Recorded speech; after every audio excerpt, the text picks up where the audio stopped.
It's Wednesday and it's live and it's members only, just like Keith's jacket. All right, it's time for a legal shift. If you're ready, Keith, with your permission, I'll start the show. Start it, my man. Let's do it. The growing calls across the nation to defund the Giving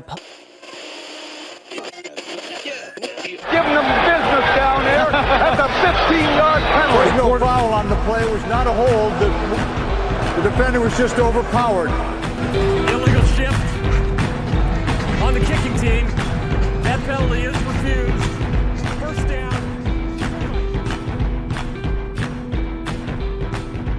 Guns up, giddy up. Wolfpack. It's Failure to Stop. It's the #1 podcasting platform where we entertain and inform first responders and their friends, and we annoy and disturb our neighbors and our family.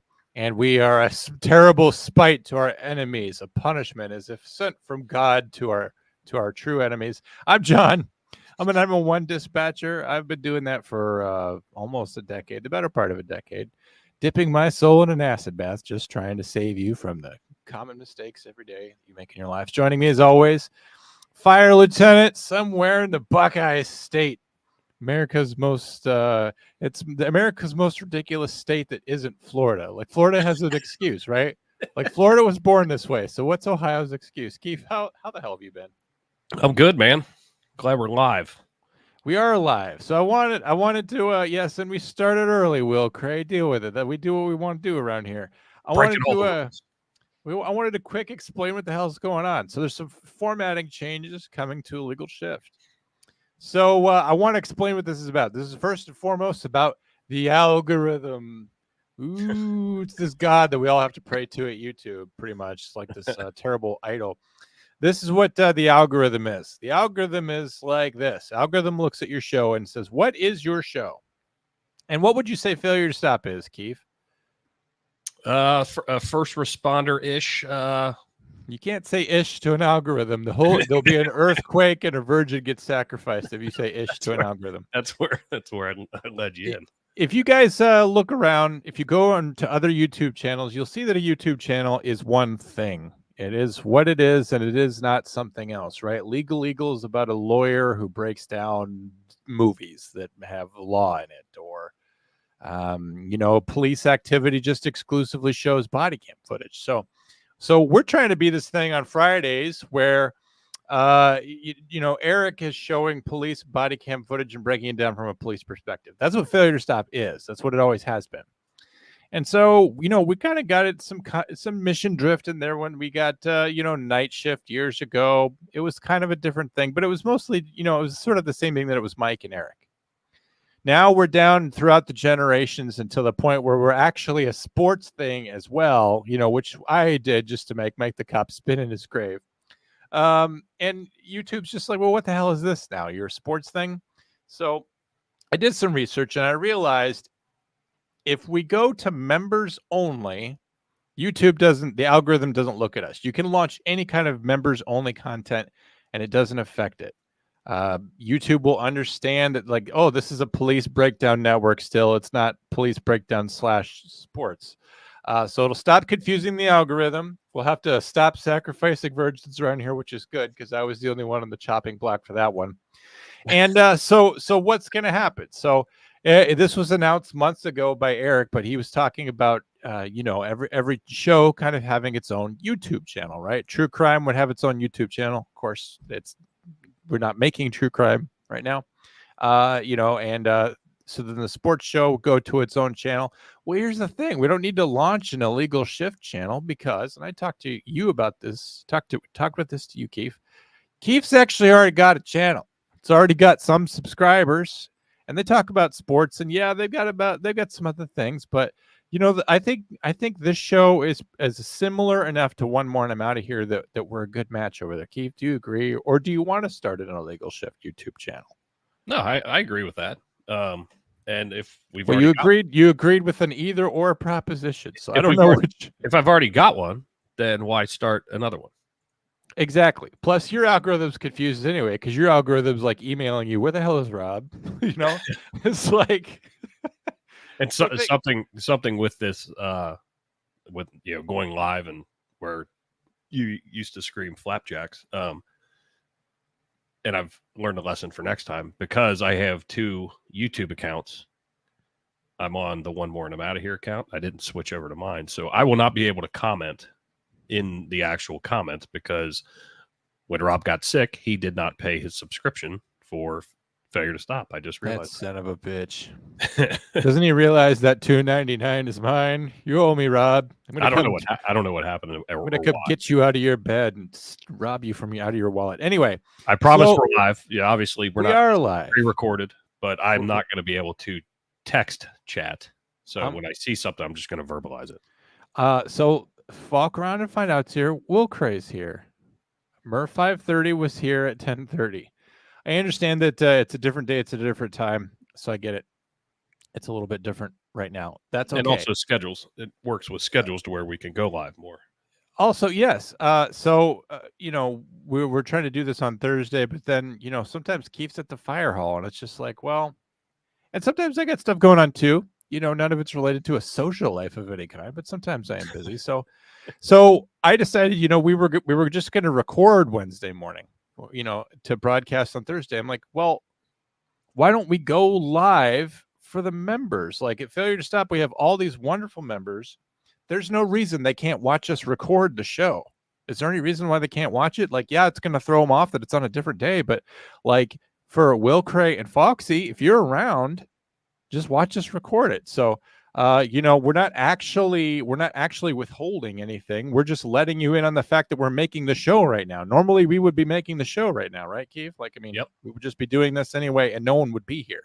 Now we're doing what we normally do, except now there is an audience. Yeah. And I mean, but selfishly with my schedule, like with my Kelly day, it's on a Wednesday. So I never work a Wednesday. So I'm always available to do it. Yeah. So that's why we would pre-record on Wednesdays. But I hated not going live. And, you know, I would try to tune into to the show when it was playing and then interact. But then, you know, I'd be at the firehouse or whatever. Yeah. We get a run and then I can't interact. Yeah. And now I still can't fucking interact because I'm not a quote unquote member. I know, but we'll figure it out. But fucking network. But here's the best part of the plan, right? Okay, so we're projecting Failure to Stop's algorithm. We're not throwing off Eric's algorithm. You guys get to watch the show live, which is cool. So the fans get to watch the show live. You get a little something for your membership there. We're throwing a little something for you, as they used to say back when I was in high school. And now what? So the show will also be broadcast, as it normally is, on Thursdays on One More and I'm Out of Here. So all the people that love Keith only and don't love me or Eric, they get to see the same content when they would normally see it anyway. So all we're doing is we're drawing back the curtain on production. We're saying, hey, let the members in here. Let the members watch the show when we make the show. And we get to be live. We get to interact with you guys. You guys are the Wolf Pack. We appreciate you being here. And we'll have a better energy that we're live too. So there's really no downside to this plan. That's why it's not surprising to me that I conceived of this plan. Does that make sense, Keith? I mean, where's the downside? What's the downside? The members get to watch us make the show. It still airs on Thursdays on the channel that we're going to be airing it on anyway to save the algorithm. Facts. You know, so there we go. Before we get into the ad reads, I just wanted to catch up. Of course, this is an important time of our lives because the Olympics are going on. I wanted to just quick grab the medal count. Both Keith and I we were in agreement before the show. We were saying that, you know, we can't stand watching the Olympics. It's very boring. It's like watching 500 permutations of golf. But what is important is winning the Olympics, right? So I'm going to go ahead right before the show. I grabbed the official Olympic medal count from CBS. And I made a quick little graphic out of it. So I'm going to go ahead and throw that up on the screen. America, fuck yeah, coming again to save the motherfucking day. Yeah, America, fuck yeah.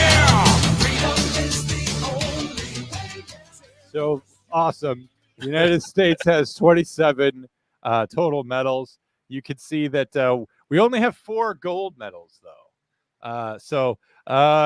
You really have to spin the numbers, and we're coming out ahead at 27. But China has twice the gold medals that we do. So that's kind of worrisome that like the one country that's like threatening to beat us in all categories of life is really doing a great job, like economic supremacy, possibly someday within our lifetime, military supremacy.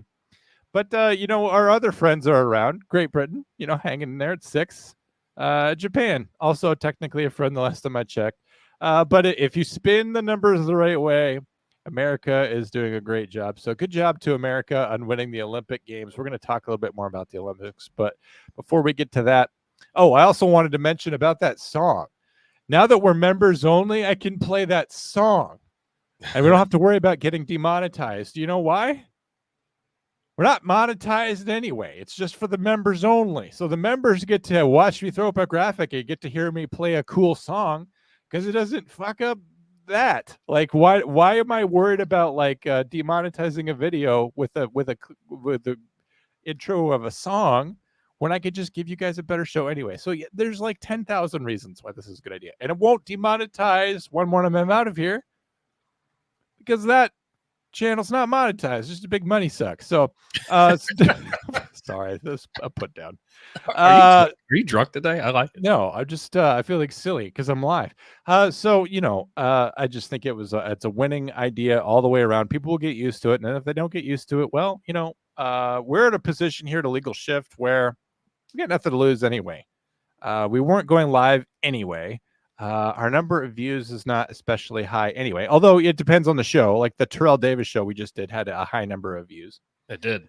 So, it really just depends on the topic. So I'm going to be trying to we're going to do what we can to pick topics out of the news that are getting a lot of traction. It's a tough time of year just because I'm a football guy and we'll do what we can. So, but I'll go ahead and do some real quick. ad reads, Keith. I told you real quick before your ad reads, when we started putting it over on One More, the amount of views that the sports ones were getting, like it increased, exponentially. So I don't know, you're more into the weeds than I am with this stuff, but I am in the weeds. I don't know exactly why, but I'm in the weeds because it's my job as a producer to be in the weeds. Perfect. I don't think you were asking why I was in the weeds. But anyway, the show is brought to you by GhostBed. GhostBed's a wonderful company. If you go to ghostbed.com, you're going to find ghost beds there. That is not a coincidence. Go over to GhostBed, use the offer code Wolfpack. You can save up to 40% to get sleep so good it's scary. They have mattresses, adjustable mattress frames, cooling technology, and pillows, sheets, blankets, everything that you need to sleep at night. Now I know what you're thinking. John, I sleep in an old Buick Lucerne. It's parked out of my neighbor's driveway every night. And I don't need none of these whatchamahoozits to get a good night's sleep. Well, you're an idiot. You forgot what good sleep is. You were so busy out there with Dirty Mike and the gang and the pile of raccoons, sleeping with them to keep warm under a bridge. You forgot what good sleep is. Well, not only could you come back inside, but you can reclaim your humanity with GhostBed and get a good night's sleep. You could try it out not just for 99 nights, not just for 100 nights, but 101 nights.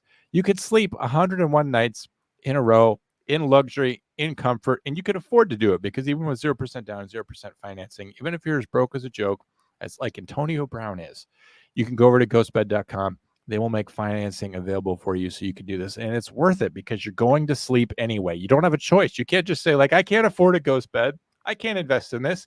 I'm just going to stay awake until I go insane. That's not a proposition, right? You have to go to sleep at some point. Do it right. You do so much else. You do all this other stuff for yourself, right? Like you invested in this nice car. Hopefully you're not driving around in a Buick Lucerne. You've got a house. You're thinking about the way that you're going to furnish it. You got everything set up the way that you want it.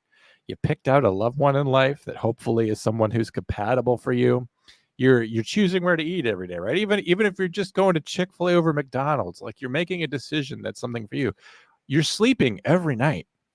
Make it a great decision. Go over to GhostBed. And of course, we love them because they support first responders, firefighters, police officers, 911 dispatchers, tow truck drivers, correctional officers, everybody. Thank you to GhostBed for supporting the show since long before I got here. Also, Factor meals. Guys, I am eating nothing but Factor meals right now. Part of that is because I'm fasting to try to become a good person on the outside, which is the only side of me that matters. It's the only part that other people could see, right? Like I tried being a good person on the inside for years, didn't do shit for me. Nobody could tell. I would tell people, hey, I'm really good on the inside. Like I would tell people that. Yeah, like I promise I'm a great guy. And it only just made people more wary of me. So I can't explain what that was about. So go over to Factor Meals. You can save 50% off if you use the offer code Wolfpack50. Start half off in your first week, and I think it's 20% off your second week.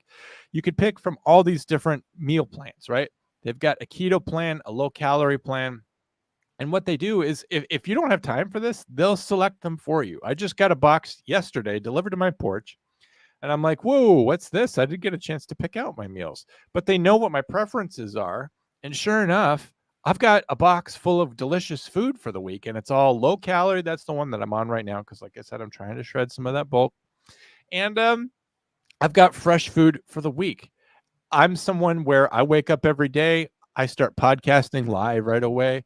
When I'm done podcasting, when I'm done polishing off this Apple and getting ready to launch it so you guys can listen to it on Spotify, it's time for me to go. I got to go to work. I don't have time for meal prep, meal planning, and all this, but I can think ahead because I got Factor Meals. So last night when I got home, I had some delicious shrimp and fusilli, which is a form of pasta, Keith, if you did not know that. And I had broccoli and cauliflower, and I'm like, I get to come home to like a fresh meal of shrimp.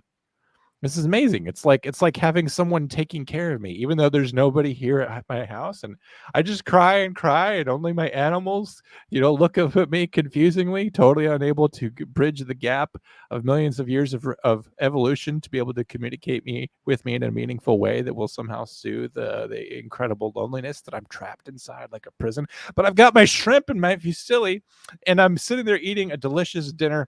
And it was truly awesome. Only 2 minutes in the microwave, and I had a hot, fresh meal. It's not frozen food.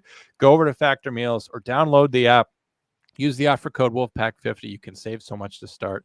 It's going to save you all the frustration of going out there into the world, the Bidenomics, the grocery store, the people that you just don't want to be around. After you just spent 8 or 12 hours as a first responder, the last thing you want to do is get off shift, go over to the grocery store, cover up your uniform, cover up your agency patch, or just like me, shred it and walk around the grocery store without a shirt on. Draws even more looks, I guess, even than the uniform. And then it's $7 for a box of cereal. Thanks so much, Joe Biden. So this gets you through all of that and makes your life a lot easier. Go straight home to a nice hot meal. You could do that for yourself with Factor Meals. Thank you to Factor Meals for supporting us as always. Keith, since we just were talking about the Olympics, I wanted to talk about an issue that you brought forward to us that has to do with Olympic boxing. Obviously, this is pretty upsetting. But before we do that, just wanted to remind everyone we are live. So Michael Hendricks is now here. I wanted to mention Michael Hendricks because Michael Hendricks is constantly making some kind of a thing about whether or not I'm actually live. So Will Cray's also here. Bosco's here. Good morning to everyone. We're talking about the Olympics, though, so I wanted to talk about that. The especially woke Olympics this year. We have covered the controversial opening ceremonies of the Olympic Games. An apology has already been issued for the opening ceremonies, reminding us all of what the book 1984 that the state's primary edict was to ignore the evidence of your eyes and ears about what's going on. And of course, the United States normal way of handling problems, apologize and move on and never change your ways. But let's talk about this boxing situation. This comes from Reuters, which is a news distribution service, right? So everyone that has news gets it from either Reuters, the Associated Press, or like some third company. Boxing, two failed gender tests, which, by the way, what is involved in a gender test? Why, the mere fact that we're at gender tests at this point in our lives, sad, right? Because can you imagine the 1950 Olympics? I'm just guessing that there were Olympics that year, 50, 48, somewhere around there. Men's boxing, women's boxing. There probably wasn't even women's boxing because back then it was a woman's job to make sandwiches and not, talk to the men. I actually found a great commercial. A buddy of mine sent it to me. It's a Maxwell House commercial about how like a woman going around and talking, everyone's ruining everyone's day. Just go make the coffee, But now we have to have a gender test. It should have been obvious before. Like that dude's got a package. He's carrying around some major schlong. He's packing heat. I'm gonna put you down for men's boxing. Does that sound okay?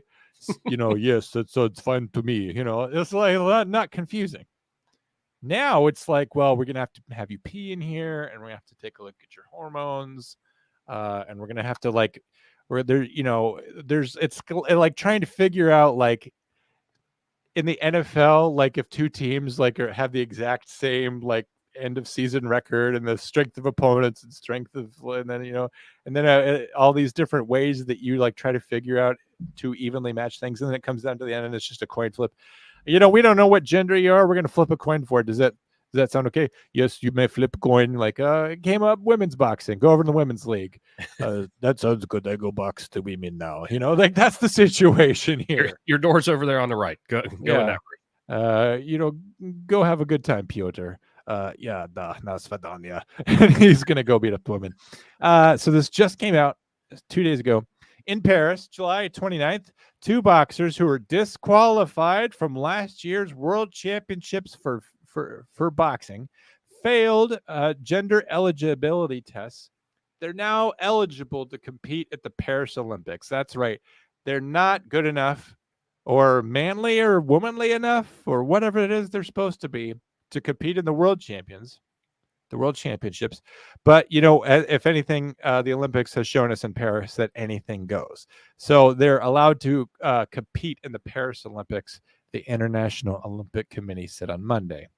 Algeria's Imane Khalif was disqualified hours before her gold medal bout at the Women's World Boxing Championships in New Delhi last year after she failed to meet the International Boxing Association's eligible criteria. That's right. She did not meet the definition of a woman.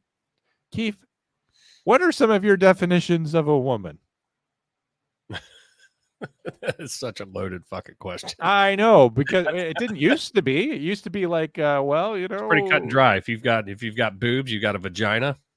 Pretty. Yeah, but that was pretty cut and dry back in the day, but now it's definitely not. Do you think cut and dry is really a good choice of words in this situation? Cut and dry.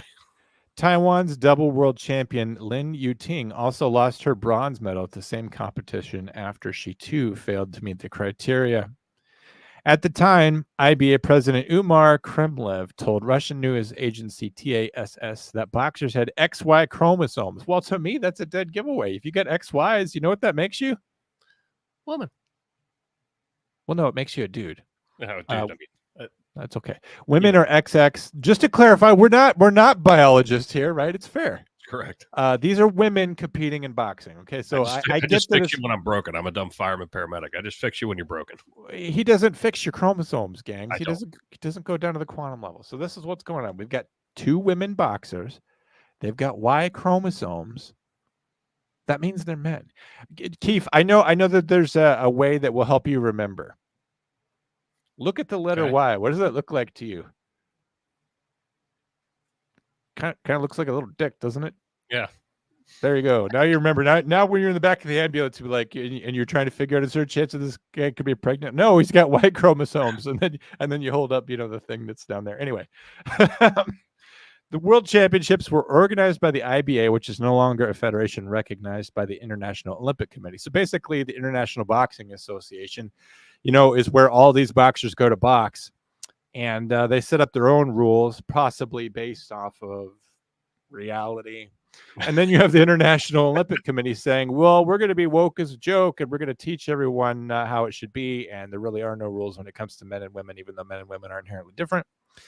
The boxing competition at the Paris Olympics is being organized by the Paris Boxing Unit, which, by the way, sounds like part of the police department. It sounds official. Well, it's an ad hoc unit established by IOC's executive board. Ad hoc means they just threw it together. So what happened was they're having the Olympic Games, and they're over in Paris, and they're having boxing, and they're like, well, we've got to put together some people that can figure out what the hell's going on with boxing. Like, you guys are the Paris's boxing unit, and they're going to decide what's going on. Quote, all athletes participating in the boxing tournament of the Olympic Games Paris 2024 comply with the competitor's eligibility and entry regulations. how are you regulating anything? Like if I could go and box a woman, like if I'm at least eligible, I'm sure a woman could kick my ass at boxing, just so we're clear, because I've never even been in a fight. I'm just saying the mere fact that I would be eligible to step into that ring and the bell could ring, and then I would, the fact that I would be there means they're not controlling anything. I might as well take as many performance enhancing substances as possible. I'm going to need it. There's so much fucked up with this story, in the fact that disqualified from the world championships. Isn't the Olympics the world championships? No, that's exactly a great point too. So the world championships, so what do we have here? We have an equivalent of that, right? We have the Super Bowl. And I don't have to play the song again necessarily, but America has won all the Super Bowls. But that's our championship of professional football. Now, we don't really have an equivalent of amateur sports because we don't have an amateur football league of that scale. So this is kind of where you go down to different sports, right? Like we do have professional boxing, we have professional basketball, we have all this. Other countries don't really have professional sports like this because really Algiers, Uzbekistan, Morocco, they're supposed to have professional leagues. Like even if they do, they're very small. They don't compare in scale or money as the United States. But John, my point is, and it's kind of what's the right word? I mean, kind of sarcastic in the fact that you have every country in the world competing in different sporting events. So that would make you a world champion. If you get the gold medal, if your rugby team gets the gold medal, you're the world champions. You beat all the other countries. Now, I understand you have your different leagues, and the Olympics only come around every 4 years. It's just the irony of it, and the fact that they weren't allowed to participate in the world championships, but they're allowed to participate in the bigger world championships. It's fucking disgusting, to be honest with you. But I reject the premise that the Olympics are the champions of anything. Like even the rules for soccer vary between countries. Not so much soccer, but so many sports, and there's so many countries that don't have it. So take Jamaica. They don't have a bobsled team. But imagine if they did. What would that look like? The Olympics is a chance for countries to come together. John Candy would be their coach. They would be. But the Olympics is an excuse for all these countries to come together and kind of have this friendly rivalry. But in my opinion, it doesn't solve anything because we are only having it every 4 years. There are so many restrictions. There's all this democratic oversight of, we're going to do it this way. We're going to do it that way. So let me pose this other question to you. It's not really championships, though. It's just Olympics. Go ahead. Okay. Well, we'll agree to disagree on that. But how could the Olympics be championships of anything? Because you're competing. They're all amateur athletes. In my head, it's the fucking championships, John. Just go with it. All right. Don't make me yell at you live on here. Jesus. No, you can yell at me live. I deserve it. But all right. So let me throw this at you. So they all take drug tests, right? And if they pop positive for performance enhancing drugs, they're not allowed to compete, correct? Yes. Well, you do a DNA test and you pop positive for being a dude. That's a performance enhancing. Yeah. Why are you allowed to fight women? Why? Well, do you see there that you've exposed the liberal lie, though? Because you say that, because what you're saying now is that a man that by having an XY chromosome, you're expressing an inequality. You're saying men does not equal women. That's not a woke idea. That's not a feminist idea. That's not DEI, Keith. What you're saying there is that by having, the pectoral muscles and the biceps and the stature and the skeleton of a man, that it makes you more physically able than a woman. And although it's obviously true to anyone who's ever seen men and women doing anything physical, the Olympics cannot go out in here and say men and women are not equal. Now, somebody like me, I'll say, you know what, men and women are not equal, but we have different things that we're good at. Like for example, Keith, you and I might be really good at bench press. You're obviously very good at dragging around hoses. Women can create a child inside of them. Like women are good at other things. It's not a competition of who's best because we're just fundamentally different and we're in different lanes. We're going alongside each other down the highway of humanity. But we have different functions. But when it comes to sports, we're not allowed to express an inequality. We can't say We can't say that a man might be more physically able to do a sport over a woman. And but it's further insane because we have always separated these things, right? Men can do more than women can. So let men compete against like kind. Let them compete against their own kind. Let women compete against their own kind. But now, by doing that, now you have not only the problem of men being better than women, which we're just saying different, but now we have, the human race is no longer binary, Keith. Now we've got all these other things that are neither men nor women. And where do they fit in? And do they get to compete and all this? And now it's, if the Olympics is all about inclusivity, then how are we leaving out all these people that are neither men or women? So they're trying to solve this problem, and they're in an impossible situation. But they're also in an appeasement situation, right? So they're in an impossible situation where they can't even create a third class and say, well, if you're not men and you're not women, you just compete in class 3, because that sounds also unequal, and it also sounds divisive and non-inclusive. So you can't just throw people in this other pool. So now you just have to let people compete where they want to compete. So if they go out and they get a gender transforming surgery and operations, we have to just concede that person's a woman now because they got an operation. Somehow we're able to dive down at that level. But the thing is, scientifically, we're not. They still have XY chromosomes. It doesn't matter how cut and dry it is, whatever you're chopping off or adding on and turning inside out or whatever you're gluing hair on and whatever you're putting hormones inside, the chromosomes are the same. So unfortunately, I hate to say this to all the leftists out there, but the science is settled. We have figured out that the way that genders develop is based on chromosomes XX and XY. And you don't get to just decide that at yourself at age 8 or 11 or 12 or 13 or 4. We don't get to have a kindergarten teacher or an Olympic committee decide that for you. Unfortunately, your own biology decided that for you. Or in this man's opinion, God decided it for you before you were even aware of yourself. And God didn't make a mistake. And I accept you the way that you are. And you don't accept you the way that you are, which is why you had to change yourself. But anyway, the Olympics are in a possible situation, but they're trying to appease this here. And it's something I'll never agree with you on, Keith, is the Olympics mean anything. They're definitely not the champions. Even more reason to not watch the fucking any more reason, right? If that opening ceremony was not enough of a reason, now look at the situation with boxing, where you have men stepping into the situation, into a boxing ring with women, and I find this especially upsetting, right? Like if you wanted to have men and women competing with each other in curling, or javelin, whatever, you're just obviously, if you're a woman, you're just screwed. It's not fair, and your Olympic dreams are crushed because some guy out there is competing with you because he can't win in the men's division. But boxing is especially inappropriate because how, as you as a man, can say, I'm going to lay hands on a woman? We don't do that. I'm gonna beat her ass. That's just basic chivalry. And so I want to know, is it the position of a woke person that we don't have chivalry anymore, that men ought not lay hands on a woman? And of course they'll say, well, they are a woman now, so it's completely fair and all this. Well, let's just see the results of the games. You're going to see the biologically born women having the tar beat out of them and having the towel thrown in round 1, and these men who are now stealing your sport from you, walking away with all your gold medals, while all your biologically born women walking away with nothing. So it's a great day for feminism. It's a great day for womankind. You're so mad at the patriarchy and the men for running the world. Well, guess what? Men are not only the best decision makers in history, but we're also the best at women's boxing now. So congratulations. You've done a great job.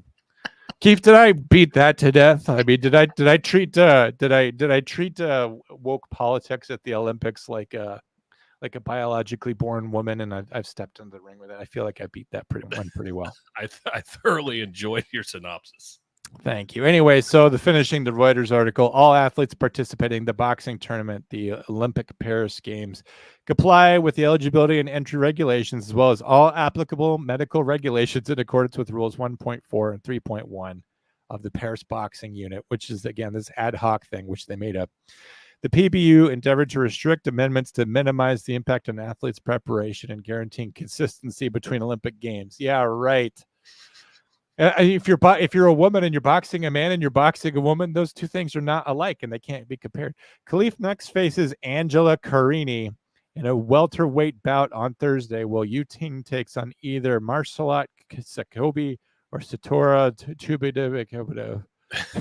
It's a featherweight division on Friday. I'm sorry. Some of these names, they're almost as bad as baseball names. Just a sad situation. And you know what? 4 years from now, 8 years from now, you think this is bad and confusing? It's not going to get any better. It's only going to get any worse. It's only going to get worse because we're not calling this out. The only way to stop it is to just say like, hey, this is absolute malarkey. There's no reason for us to be having this situation, and none of us is brave enough to do that because we're all going to be called hateful. We're all going to be homophobic. I'll just say this for those of you that think that I'm hateful or homophobic.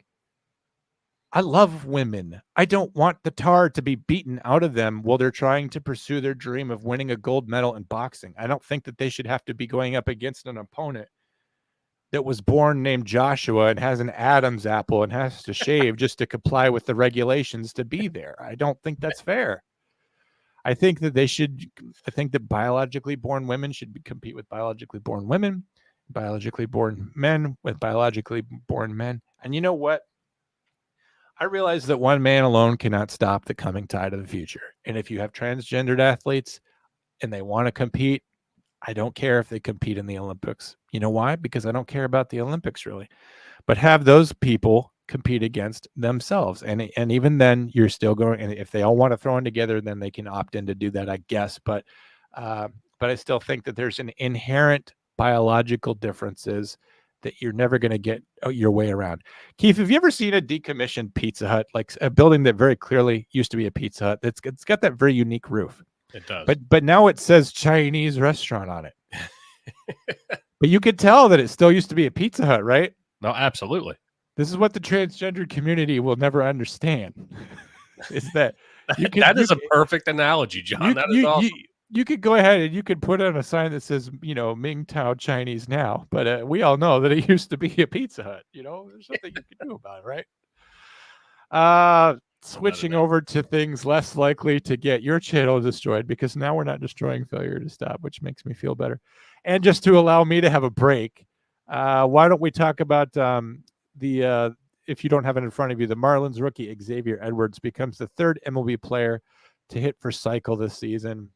I'll have you read it because, for the love of God, me reading baseball is such a bad thing. Do you have it in front of you, or are you ready to go, or do you want me to kick it off? I got it. All right. So yeah, I brought this to John just because I thought it was really cool that him being a rookie and the fact that the cycle's so hard to actually get. But Miami Marlins rookie shortstop Xavier Edwards became the third player in Major League Baseball to hit for the cycle this season, accomplishing the feat in Sunday's 6-2 loss to the Brewers. Edwards started his breakout day with a flourish, hitting the first pitch of the game for a home run, which is always exciting when you're at a baseball game. First pitch over the fence. Got to love it. Yep. First home run of his Major League career. Again, I think that's cool as hell. Mm-hmm. Followed that up with a double in the fifth and a triple in the seventh before completing the cycle by beating out a ninth-inning infield single. And in a third-inning walk, and Edwards reached base 5 times on Sunday, which is huge. I know you don't like baseball, John, so I know it's No. no. Edwards, I don't like women's boxing. That's for goddamn sure. Like, there's a whole new standard of things that I don't like anymore. No, I like baseball. It's just, once again, I have such a hard time accessing baseball. First of all, I'm so busy, which is the fault of this podcast. But I want to sit down and I want to watch baseball. But it's hard. It's so hard to follow a team, right? You have to spend, $300 and you have to get one of these packages in order to really just to watch your team every day. If you don't live in a market with a baseball team, as I don't. Which is I always forget. I forget that little detail. So I also don't live in a town that has a baseball team whatsoever. We've got a minor league team that's not too far away that I could go to a minor league game, and I should possibly maybe look into going to one this weekend because I need to come to Cincinnati and go to a Reds game with me. I would love to go to a Reds game with you. I just I'm already traveling to Florida later this year, but what I should have done is I should have made it so that my layover was in Cincinnati. The problem is that layovers don't usually happen there. Like my layovers are in Denver, Detroit, places like that, Atlanta. Those are the places I normally get laid over. So I won't be coming through Cincy, but we'll figure that out at some point. No, I would love to go to a baseball game. That's the other thing too, is that being there in person is so much better than I agree. watching it on TV. So no, I love baseball and I respect it as a really American sport. How are the Reds doing, by the way? So not great. Look at his face. He's like, I don't want to talk about the Reds. I'm gonna go back to the article, John. Shut up. I'm gonna go back to what I was doing. We could go on to the next thing. We mentioned this a couple weeks ago. Terrell Davis. Oh, yeah. I mentioned that he was very likely to sue. So what happened to Terrell Davis? This was on the same day that Donald Trump got shot at, by the way. The FBI was called to arrest him. He was flying out of Denver to Santa Ana, and the airplane's flight attendant, I don't know if you would call it a steward or stewardess or whatever, it was a dude, but he's walking down the aisle and he's got the drink cart.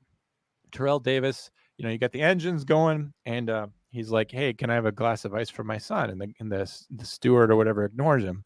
And so he kind of reaches around and kind of grabs the guy a little bit and says, hey, can we have some ice? And the steward goes like, don't assault me, don't hit me, don't lay your hands on me or whatever, right? I don't know why I imagined it that way. It's not me being nice. It's not me being nice. But he runs to the front of the plane and is not seen again, just abandons the beverage cart there. Claims that this guy laid hands on him, disappears for the rest of the flight. Plane lands. 6 FBI agents and local law enforcement board the plane, come arrest Terrell Davis, the Hall of Famer, take him off the flight. Very embarrassing. None of us would want that to happen. Keith and I would do nothing about this because we're not Hall of Famers, right? We don't have any clout to throw around. He was throwing around some rhetoric saying that this was a very unfortunate incident and all this. And the problem is that it's gotten even worse, right? This made the news. He was very public about, Terrell Davis was public about how he did not like this. Well, unfortunately, the situation has gotten even worse. It's escalated. It's gotten even worse somehow. United Airlines put him on the no-fly list after the incident, right? So I get that someone generated a form letter and automatically sent it to Terrell Davis, but there should have been somebody, and anyone who's flown recently, and I'm about to fly, and I'm about to find this out, but there's no one at the gate. There's no one at the ticket counter. Your crew that's flying your airplane out to Schenectady, they haven't arrived yet, right? Like no one who works for your airline is actually where you are. They all have to fly to where you are to help you. Nobody works at United Airlines in order to not make this letter get printed out and delivered to Terrell Davis. So this from Yahoo News, the pinnacle of sports reporting. Former Broncos running back and NFL Hall of Famer Terrell Davis took to Instagram to register his outrage throughout the world to reveal he'd been issued a travel ban by United Airlines after an incident on a flight earlier this month. But the thing is that it's so dumb because, do you think he wants to fly United again? Right. Yeah. What makes you want to book another ticket?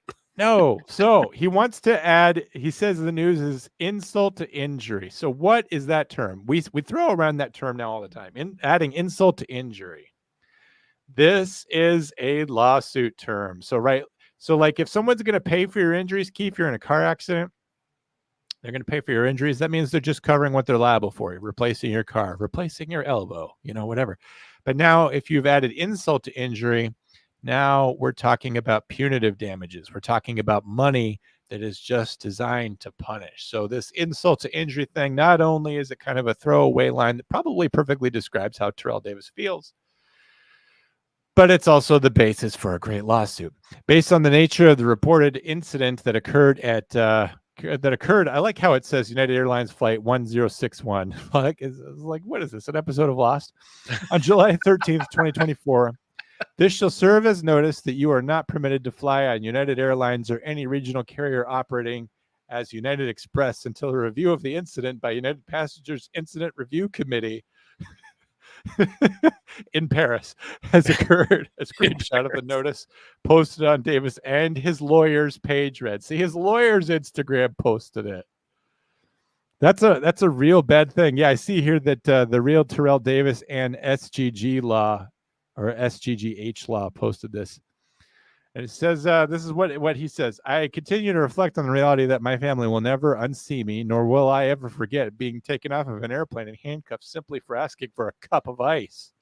We've had to endure difficult conversations with our children about how this has and will continue to affect them. My wife, who has had to stand by powerless to this injustice. Injustice! You know, Martin Luther King had dogs sicked on him and water sprayed on him, and he was sentenced and he was booked into jail. But, you know, the word injustice is something I wouldn't throw out there. Like, that's just a powerful word, and I wouldn't throw it out in this situation. Now has her own set of challenges, including watching what this has done to me, despite having to get you to push forward every day. You didn't face more uphill challenges in the NFL than you did this. Like, you've been through more adversity than this. Right. Just getting to the starting running back position, if I believe that's what he played, running back for the Denver Broncos, had to be a harder uphill climb than this. The notice from the airline stems from a July 13th interaction Davis had with a flight attendant who accused the football player of hitting him. Though Davis contends that he simply touched the worker's arm in order to request a cup of ice for his son. Upon landing, Davis was handcuffed and escorted off the plane. After being interviewed, Davis said he was given an apology by the airlines, who called the flight attendant's recollection inaccurate. Along with a screenshot of the notice, Davis also posted a statement further explaining his feelings for Tuesday, continuing to register his outrage throughout the world.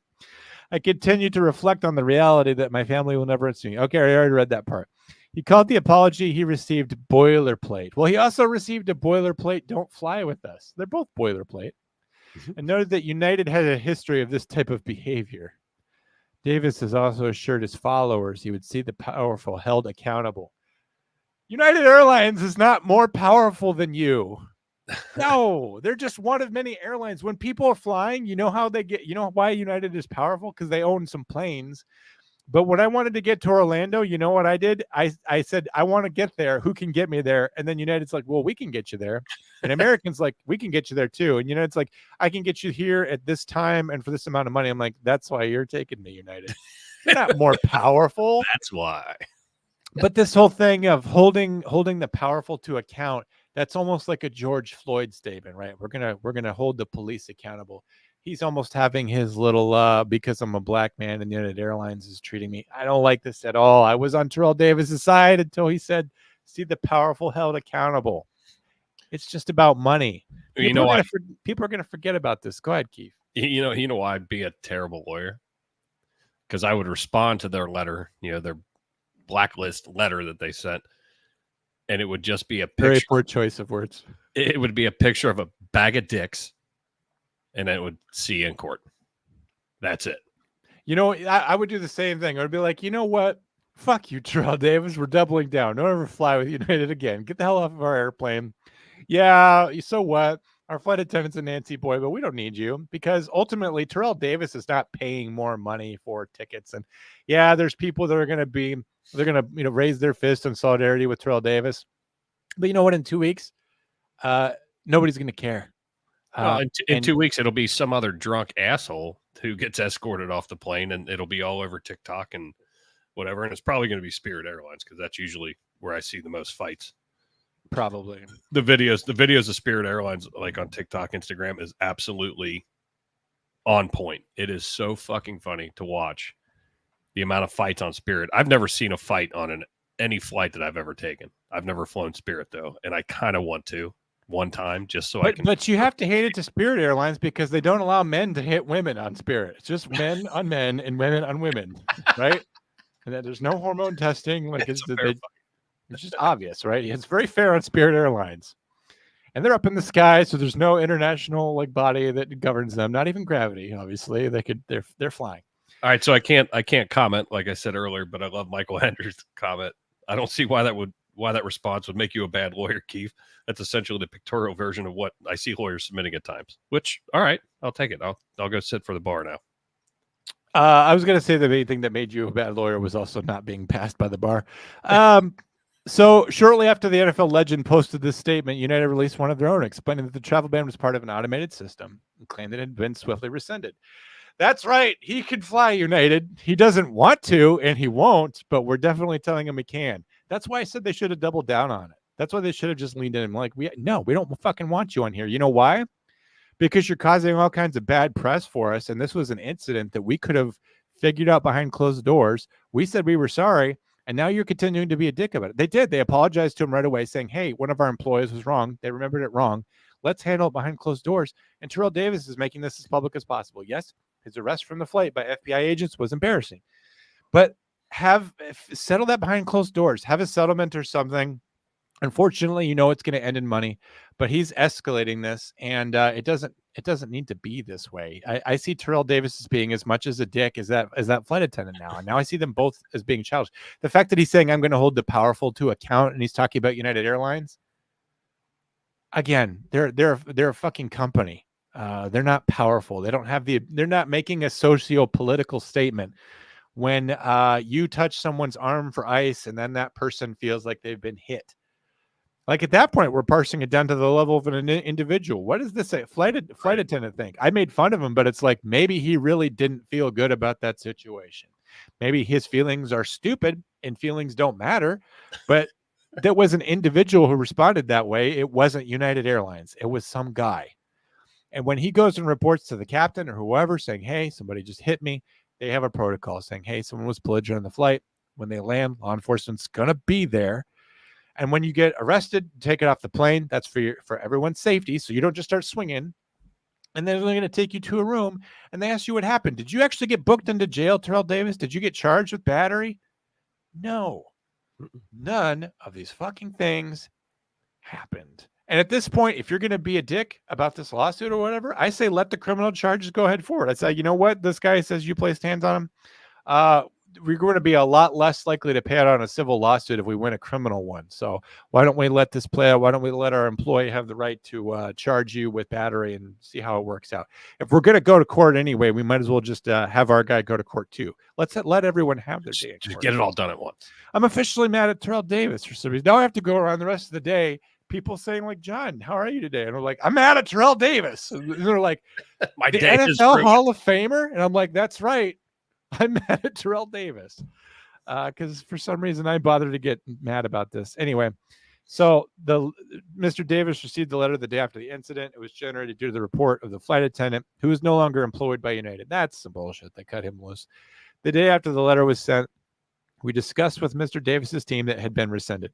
Yeah, this is all being handled between the lawyers, but the lawyer knows to make as much out of this as possible. We apologize to Mr. Davis for his experience and continue to review our handling of incidents like this to protect our highest priority, the safety of our customers and crew.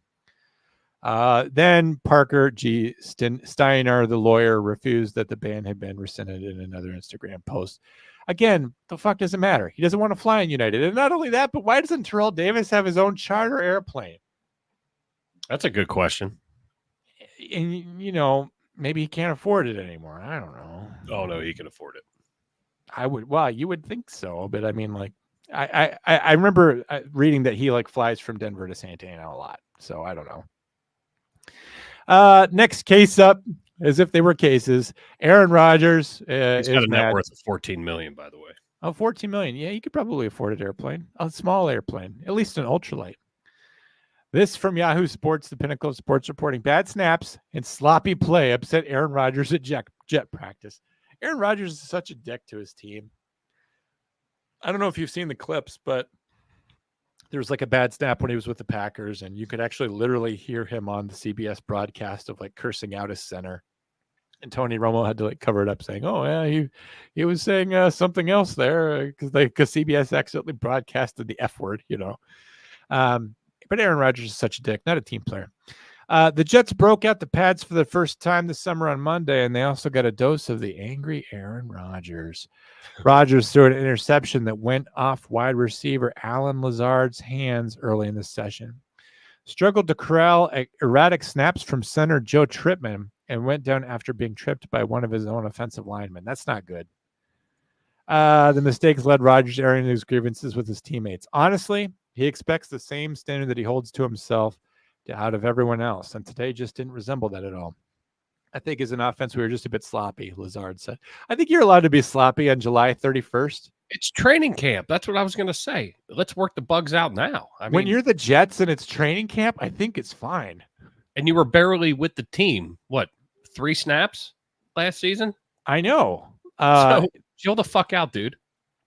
And I like that he's getting mad, I guess, because like, the last thing you really want to do is just show tolerance for it. But at the same time, like, I guess it all depends. Is he just showing competitiveness, saying like, hey, like, fuck Aaron fucking Rodgers and we need to do better than this? Or is he really just like chewing people out? I guess it really just depends.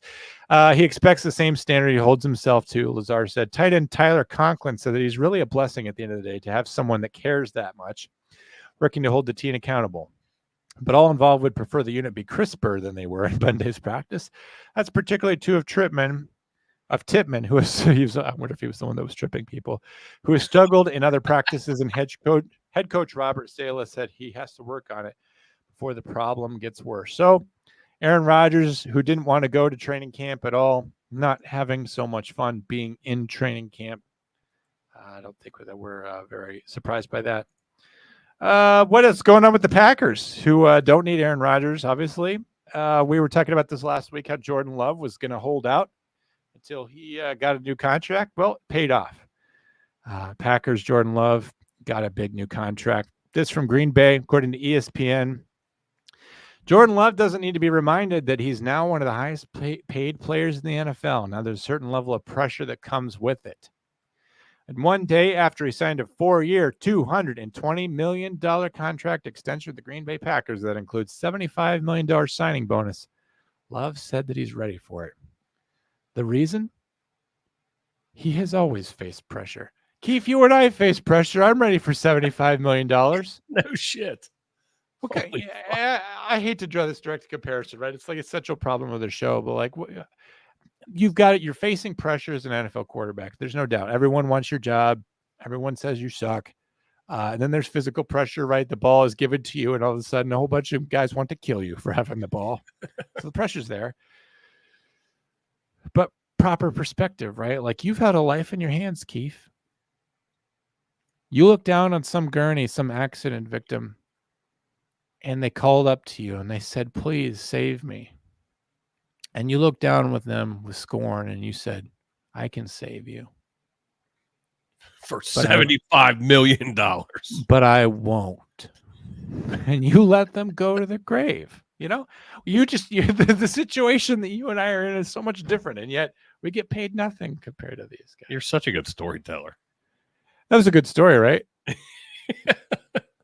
I felt like I was there. You felt, yeah, well, you were there. I was there. According to me, if someone asked me what you did, that's what I'm going to say you did. Being a first-round pick, there's pressure, Love said Saturday following the first practice of his training camp as a newly minted multi-millionaire. Becoming the starter, there's pressure, but there's always pressure. I think there is, part of the job that we sign up for. You got to find ways to deal with that pressure and handle it as best you can for the best player you can be every day. Now, I know I could leave here and I would have enough money for the rest of my life. And I could be some fucking chump fireman or 911 dispatcher and never have to work another day ever again. But I'm going to talk about all this pressure that I'm under to live up to. And 4 years from now, I will be handed another large chunk of money. And it's all just a big fucking joke. There's no hiding that pressure. I've been in some great pressure situations, so I think there's always going to be that. You just got to navigate through it and handle it the best I can. Love's deal puts him atop the NFL pay scale, tied with Jacksonville's Trevor Lawrence and Cincinnati's Joe Burrow deal that averages $55 million a year. The Packers rewarded Love, even though he's only one full season as a starting quarterback. To his credit, the 2020 first-round pick spent 3 years as Aaron Rodgers' backup.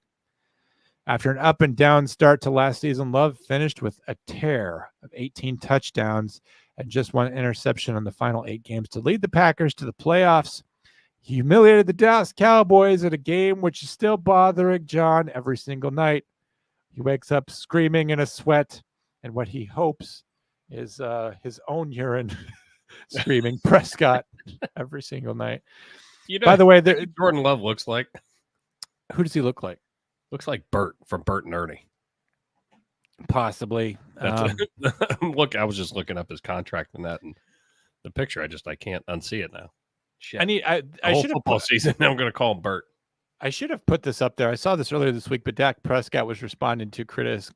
So, like, what do you say to the fans who are still mad about that playoff loss against the Packers? Because I'm one of them. Because I'm one of them.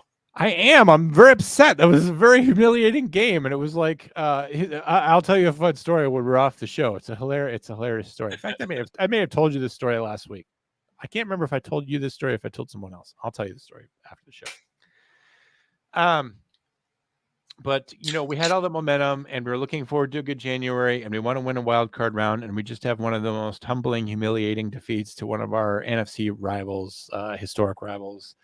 It really bothered me, and it still bothers me. Case in point, I don't know if you noticed, but like I'm not wearing a lot of Dallas Cowboys apparel. Like I'm pretending I like the Tennessee Volunteers today for some reason, and I don't dislike them. It's just I don't have a college football team. But so they had a press conference with Dak Prescott, and he says, at the end of the day, you're either a fan or you're not a fan. And it hurt us more than anyone else, and you got to turn a page and get on with it. And it's like, Dak, it hurt you more than it hurt me. You're getting paid millions of dollars. I need you to win so that I don't have to face the fact that I'm a loser. You're not a loser no matter what. You should send him a strongly worded email. You don't got know billions of dollars. You're the quarterback for the Dallas Cowboys. Your name is part of the team's history. No one will ever forget your name. You get to go out there and do all these things. You're going on these nice vacations. You're going down there to Mexico, walking around with a bucket on your foot, and people are writing about it. I need you. America needs you to cover up the fact that we can't win more gold medals than China. We need you to rectify the past 30 years that we have not been winning Super Bowls. You going out there and winning is way more important to us as fans than it is for you. You're getting paid no matter what. Even if your career ultimately goes the way of Tony Romo, where you're a good player but nothing ever really comes of you, you're good to go. We need you to save us from the pointlessness of our own existence. Give us something to wake up for and cheer for. Anyway, so he said that we all need to get over it and we all need to turn the page and be fans or don't be fans. To be honest, I was a little put off by that. A little bit more empathy would have been better for him to say, we're all still taking it hard too, and we're just trying to use that as fuel, and we never want that to happen again. And we understand why you're upset. And but that's what the new season for is, for righting those wrongs. Say something like that. And I'm just worried that his mentality of just like, go get over it. I get that as a quarterback, you need to have that mentality, right? Like you can't worry about the last play. You can't worry that the last time you were out on the field, you threw an interception. So the get over it mentality works for you. But we've all been suffering since before you were born. So don't forget that, like. I knew there was something else coming. And anyway. So Jordan Love got paid. Good reason for that. The Packers are contenders, and they're considered to be Super Bowl contenders. They're going to be powerful in the NFC. They're taking joy away from the Vikings, which is an important function of the Packers. And he's handling the stress well. Tua Tagovailoa also got paid. So he landed a huge quarterback extension as well. I think that's very cool. He's got 212.4 million, 67 guaranteed. Jared Goff also got something restructured recently. So quarterbacks are out there getting paid. Dak Prescott's not getting paid. But Tua got the most recent quarterback contract in the offseason. Market continues to boom. Looks like he's 53.1 million, makes him the third highest paid quarterback in the NFL behind Lawrence and Burrow. So I would have to compare this. Where does that compare with Love? Because these articles kind of came out at the same time. Looks like this came out before Love's article. So Tua got paid, and then Love got paid, and then bumped Tua down. So that's good. But again, it's causing more problems in Dallas, because how much is Dak going to pay and when he's going to get paid?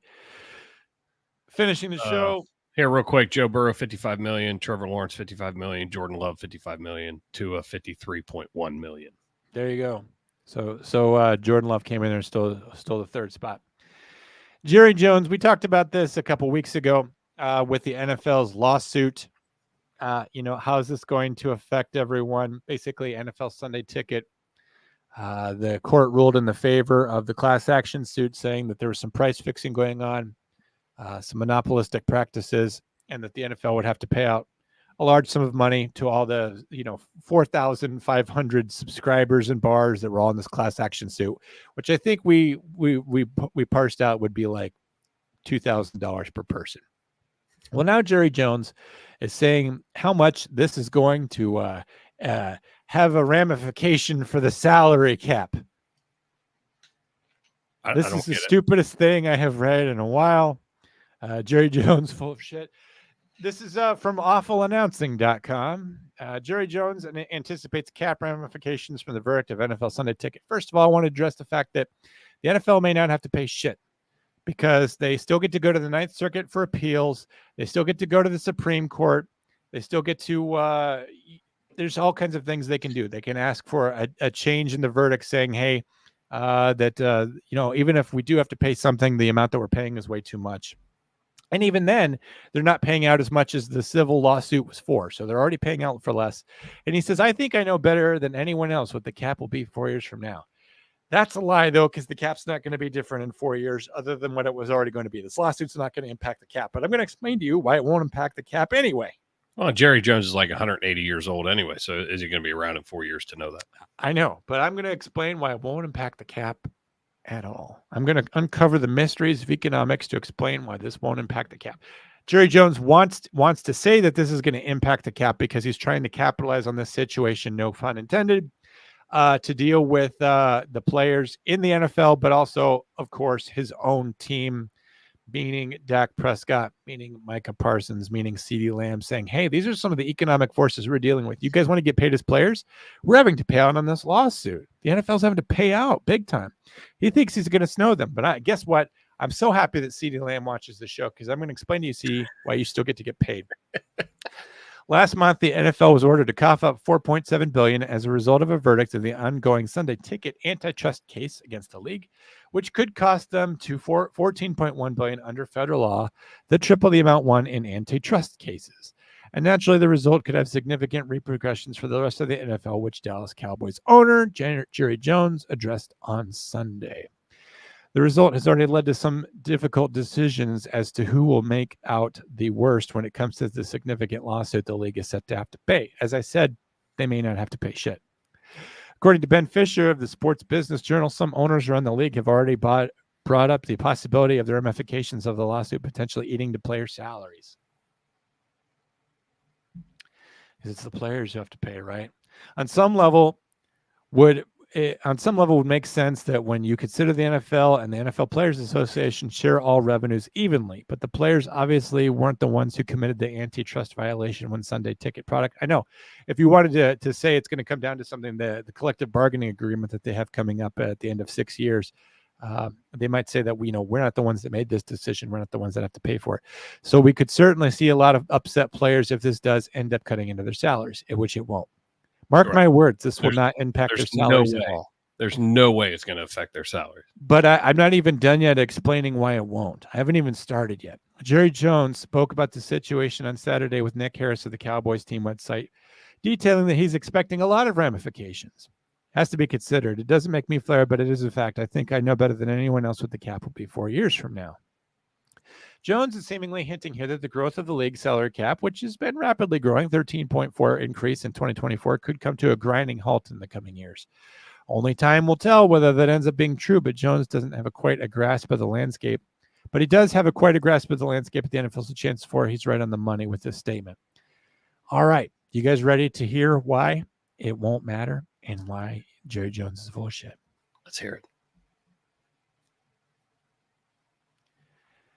Everything that the NFL has to pay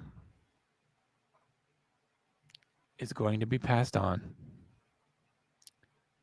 to you, the consumer, and to the advertisers, and through the advertisers to you. So all these people that just won a huge antitrust lawsuit, here's what's going to happen, right? So the players aren't going to be affected because of the collective bargaining agreement. The Players Association, essentially a union, they're going to say, "Hey, we don't want any part of this. We're not going to accept this." They're going to hold on. And they're going to go on strike if they don't continue to see money that's increasing at 13.4% or whatever the increase of the salary cap has been. First of all, the NFL's huge. They have the money to structure this settlement out unless these guys go to J.G. Wentworth or something and they have to pay cash now, which is actually not how that works at all either. But the NFL, what they're going to do is like the NFL is one of the biggest industries in the world. So they're going to demand higher prices for tickets, higher prices for merchandise, higher contracts for CBS, NBC, Fox, ABC, whoever else wants to broadcast these games, YouTube. Higher amounts of money, more revenue. They're going to bring that in because people want the NFL. These companies want NFL. And so they're going to have them there. We talked about how, like, what was it, 91% of the highest, or 91 out of the top 100 broadcast events on TV were all NFL games. NFL is unstoppable at this point. I don't want to say it's too big to fail, but right now it is. It's not, may not always be that way, but right now it's too big to fail. I agree with that. So what's going to happen? They're going to charge higher prices for stadium admissions. They're going to charge higher prices for everything related to the NFL. And what's going to happen? Okay. So CBS is going to be, charging more for their contract. Well, CBS is going to want to defray that cost. And then, when they have advertisers like, say Shields or Cabela's or whoever's advertising, they're going to charge more. Well, Shields is going to buy that advertising. And what is Shields? Shields is like Cabela's, but of the Midwest. Okay. We don't have them here. That's why I didn't know. That's fine. You have Cabela's, right? Yeah. And Bass Pro Shop. Bass Pro Shops, whatever. It doesn't really matter. Whoever's advertising during your football games. Who's advertising during football games? I mean, who's doing that for you? Oh, shit. You have all the Allstate insurance. Allstate, State Farm, whatever. Progressive, whoever's.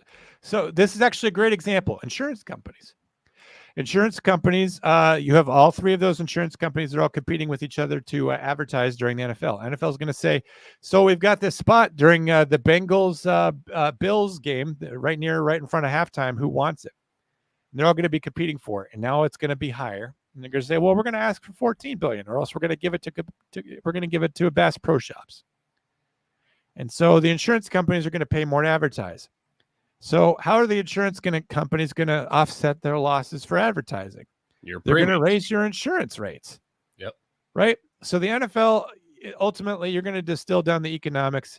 All the raised costs of everything from this lawsuit, it's all going to be passed on to the consumers. I've said this before on my other shows. You want to tax a corporation? You think a tax on a corporation, they should pay their fair share. Coca-Cola, AT&T, they should be paying their fair share. Corporations have never paid any taxes. They pass all that cost on to the consumer. They pass it on to you. Shareholders and chair people and people who are on the board are not going to just take a loss. They're not going to reach into their pockets and say, I guess we're taking a beating this quarter and move on to the next quarter. Cross your fingers, hope for better luck next quarter. They pass that all down to the consumer. They pass it all on to the shareholder. And the shareholder's not going to go for that, right? So they're going to raise the cost of everything. So you think that the players are going to be the ones taking a bath on this? No, it's people that want to take their kids to the NFL games. It's people that want to buy NFL t-shirts, NFL jerseys, and ultimately it's people that buy State Farm and Progressive insurance. In other words, it's going to filter down into a large segment of the economy, making everything more expensive. So even though you hate the NFL and you see them as this big criminal gang that did this big antitrust thing, unfortunately, it's just the way it is that they're not going to pay for it. All of us are, in terms of anyone that consumes anything that has any business dealing with the NFL. It's just like anything else, big business. It's no different. And I guarantee you that if you want to get away from this, you're saying, well, I don't like football. I don't like the NFL. I don't like the Cincinnati Bengals. I don't want nothing to do with them. Do you have any idea how deeply entrenched the NFL is with just the economics of this country? You will have to try very, very, very goddamn hard to avoid having to pay more as a result of this lawsuit. But let's go back to the beginning, where we're not even done litigating it yet. It's got to go to the Ninth Circuit. It's got to go to the Supreme Court of the United States. And what we say, it's going to be 5 years from now, 6 years. It's going to be 5 years from now. So, but for Jerry Jones to say that this is going to impact the salary cap 4 years from now, he literally is just trying to manage CeeDee Lamb, Dak Prescott, and the Dallas Cowboys by saying this. I completely agree with that. All right. So I have outmaneuvered Jerry Jones. Good job to me. Show's almost over, but I just wanted to follow up with a Randy Gregory. We talked about him last week. Randy Gregory is one of those people that didn't report, right? He's with the Dolphins, I guess, or Buccaneers? No, it was Buccaneers because because Shaq Barrett left the Buccaneers, went to Miami, then he abruptly retired, and then the Dolphins picked up Randy Gregory to try to replace him. I don't know what's going on. I don't know what team he plays for, but Randy Gregory was this guy that played for the Dallas Cowboys. He had drug problems. He was constantly being given second chances. He missed Currently 49ers. We were both off. I don't even know. I think he was with the 49ers. I don't even think there's any way to know. I think you have to get a tracking app just for where is Randy Gregory and what team is he with. But last week we talked about him not showing up for practice because we kind of covered who showed up and who didn't show up. And then you uncovered this whole thing where he's got a lawsuit against Denver about how he's being discriminated against for his use of THC because he's got PTSD. Right. So I've got something here. This is from Green Market Report, which I have a feeling is all about. It says cultivating the industry's financial news into one source. So this is a news site that's all about marijuana. Marijuana. The league has long faced pressure to allow therapeutic use of pain management and mental health treatment. The National Football League and the Denver Broncos asked for a federal court to dismiss a disability discrimination lawsuit filed by former player Randy Gregory. I guess he's already a former player. When did this get posted? I know. July 29th. So I guess he's already a former player. Did he get booted from the team? That's what I'm trying to look at. Figure out if he's still a player.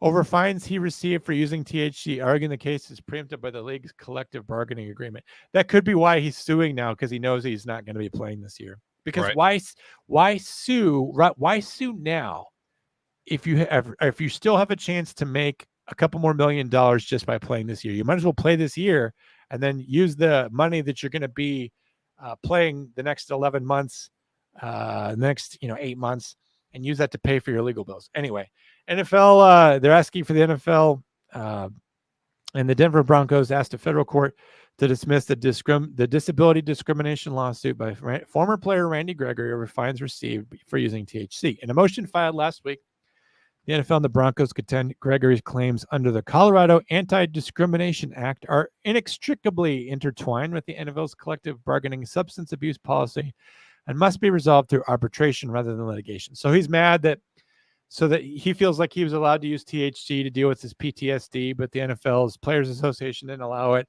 He understands that those things are at odds, but he feels like this shouldn't have gone to court. We should have been able to arbitrate that. Basically, he's saying Roger Goodell and I should have sat down and talked about this. So I think, just for a clarification, and I'm not positive this is correct, but April 3rd, he signed with the Buccaneers. I think when they're saying former players, because his former team is what I'm guessing. Okay. Potentially. Well, I don't expect this. Question mark? Yes, question mark. We need to bring that back, by the way. Yeah, I just did. Well, thank you. Gregory, who's now with the Tampa Bay Buccaneers, alleged that he was fined $532,000 for using THC to treat social anxiety disorder, PTSD. He claimed the NFL discriminated against him by denying his request for a therapeutic use exemption to take Dronabinol, a synthetic form of THC. He also alleges that while staying with the team, he should have been allowed to have an emotional support poodle in his quarters. No, I'm just kidding on that. It just reminds me of how people get into beefs with their landlords because this is an emotional support hamster, It just seems like that kind of a lawsuit. The league and the team argue that Gregory is attempting to use state law to excuse his multiple violations of the drug policy for testing positive for marijuana, a prohibited use under the policy, because his use of THC was allegedly used to treat medical conditions. Again, you're not allowed to have a poodle in this apartment, but it's my emotional support poodle. They contend that the court would need to interpret the collective bargaining agreement to evaluate Gregory's claims, triggering preemption under federal labor law. If he wins, it's going to be huge. Do you realize how many players are going to be using THC in the league? Because they're going to say that it's for treating stuff. Which, I don't care, but I'm just saying it's going to represent a major shift. Isn't a huge deal. So I don't understand why they're making this a big deal. If it's, if he's all roided up or doing something, something that's actually performance enhancing. Okay, I get it. And there's a long list of things that you're not allowed to take, but the fact that it is federally legalized, now granted, each state has to individually do it. the THC part is just it's ignorant to me. But I would say, you know what? Don't make it a policy violation. Don't cause it to be a problem at all. But I think if you're a good coach and someone is using THC, I think you don't give them the starting position. That's all. Well, and here's the other thing and we've talked about it before. You know, I know Adam Jones, Pac-Man, and he literally told me out of his face, we know when we're getting drug tested. So they get a heads up. They're clean. They test. They pass. Good. The only time they get retested is if they get in trouble. Exactly. They get tested one time in training camp, and they know when it's coming. I like the test because if it wasn't for drug tests, Tony Romo would have never happened. It was only because Quincy Carter got piss tested by the team that he got cut. That Tony Romo, they carried 3 quarterbacks, and that's why he happened. But anyway, the fact you're testing for weed is just fucking ignorant. That's stupid. That's so dumb. Well, but it's currently part of the plan. So maybe the NFL just needs to change its plan. But Gregory's own complaint makes it clear that his claim cannot independently be evaluated under Colorado law. It seems like there's a lot of things going back and forth here. Colorado and the NFL Players Association. If Gregory wins, we'll see how it turns out for the rest of the players, but I don't think it's a huge deal. But that's where Randy Gregory is now. I wish him nothing but the best, I guess, because he had a few good plays for the Cowboys, but I doubt it. I doubt that he'll win when it comes out of it. It's a lot of red tape to cut through. A lot of red tape to cut through. Do we want to just address the chats before we go? Because, I haven't eaten. Falk had a great one. Yeah, I saw what she said about how when she goes to the movie theater, she takes a burrito with her, and she says it's my emotional support burrito. I'm not paying your prices. I brought my own emotional support. I tell you what, like since I've been fasting this week, food has been such a big part of it. That's why I did really enjoy my factory meal last night when I came home to my shrimp and pasta. Like that really did make me feel better. Thank you guys for watching the special edition of Illegal Shift. This is how we do it from now on. It's members only. If you guys are members of Failure to Stop and you like the show, then this is definitely like your bonus. This is something that you're getting that other people aren't getting. And everyone else who kind of likes us, they have to wait till Thursday. So we appreciate you being here, being a part of it while we record the show. It makes it have better energy to see you guys all here again. Foxy, Bosco, Michael Hendricks, Davey was in our chats. Will Cray was here. Mur 530. Lauren was here. Thank you guys for all being here. We appreciate you guys. If you have thoughts, comments, leave them in the comments section below. We always appreciate that. That will always still help. We still like comments, especially if you're watching on One More and I'm Out of Here. Keith, when is the next episode of One More and I'm Out of Here? I'm working on that currently. I don't know what last name you're going to give him, but Andrew's out of town again. So probably sometime, what is today? Wednesday, probably Saturday is going to be my guess, but I'm not positive on that. Maybe Sunday. So yeah, if you're not familiar with One More and I'm Out of Here is a show that Kiefer does. It's look it up on Spotify and Apple Podcasts. I assume is a place you can find it. Is that correct, Keith? And yes, they have their own YouTube channel. So yeah, Kiefer and Andrew Papajohns or something. I'm not sure exactly what that guy's name is, but it's a great show. They talk about sports and then other things related to Cincinnati, and they also just have really good episodes. He had a really good episode recently about this guy that goes overseas and brings home America's KIAs and stuff. It was kind of a cool episode. So that one was huge. And Falk, I just scrolled up through the comments because I saw you posted earlier, but updates on Rob. He did get his card. He loved it. I was with him yesterday. He's up and about. He's moving around. We went up to the old varsity that is now called By Gollies, our hangout. He sat in his normal seat. A little bit hard to understand right now. His speech isn't quite there, but cognitively he's pretty on point. So for Rob, he's almost back to his baseline. I like how I make fun of him, even though I'm not really good enough friends with him to make fun of him. And it's kind of if you've met Rob once, which you have, yeah, you can make fun of Rob. But right. No, he's doing much better. He's out and about. I mean, he's moving. It's just, it's going to be a slow go to, get him back to, where he's legible, hearing him. But each day gets a little better. So He'll be but back to I love his card. He'll be back to annoying everyone with the raw efficiency of a totally capable man. Before too long. I told him yesterday. I was like, dude, you need to keep focused on his speech there because we got a lot of big stuff coming down with the podcast. I need you back. And he was like, I know. So yeah, he needs to he needs to get back you guys in. But anyway, so another episode of One More and I'm Out of Here is coming up on Friday. We'll have another big case breakdown. Eric and possibly Tyler, possibly Deadleg, possibly someone else are going to break down another big case that's going on in the news with police, body cam footage or something else. Always a big case on Friday. We appreciate you guys. If you are listening, I have noticed that the downloads on the episodes that I'm dropping on the weekends, I'm throwing in an occasional throwback episode to use a sports term, a throwback episode where it's just a really cool episode from, I remember when I was, don't take this the wrong way, but when I was just a fan, when I wasn't involved in production of Failure to Stop at all, I remember these great old episodes, the episodes that made me fall in love with Failure to Stop. I've been dropping them on the weekend just so you guys have something to listen to while you're cleaning up the house or while you're trying to ignore your children or whatever.